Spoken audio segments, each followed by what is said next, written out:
Sejumlah sopir truk ini memprotes larangan melintas yang dilakukan oleh UPPKB Sabilambo.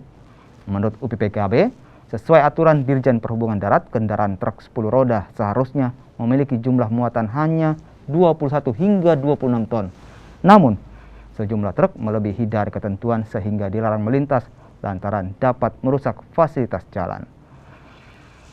Sementara itu, sopir truk memilih untuk ditilang daripada harus mengalihkan sebagian muatan mereka ke kendaraan lain.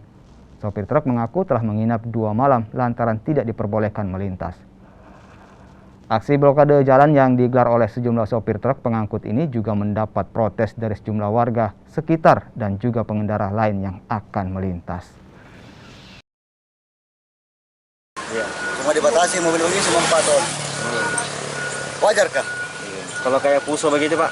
Cuma 11 ton, Ji. Maksimal itu ya? Iya, baru 20, kalau ekspedisi itu bos, baru 20 ton itu, baru 8 juta sewanya. Sewa kapal 5 juta. Tapi kalau misalnya dari Makassar sampai di sini kan banyak lewati jembatan Timban, nah ditahan juga kan? Ada yang tahan, ada yang tidak. Jadi tahan, ada jaminan. Ada di solusinya? Iya, ada di solusinya. Di sini tidak ada sama sekali? Ada sama sekali. Mereka maunya ditilang.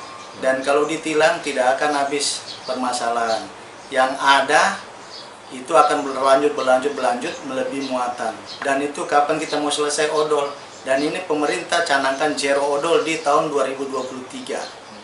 Nah, kira-kira seperti itu, Bapak-bapak.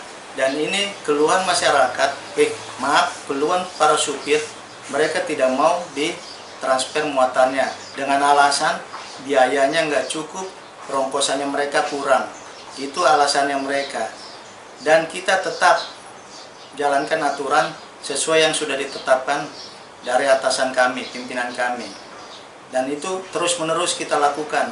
Sehingga maka timbullah kekacauan di ruas jalan nasional. Oleh sebab itu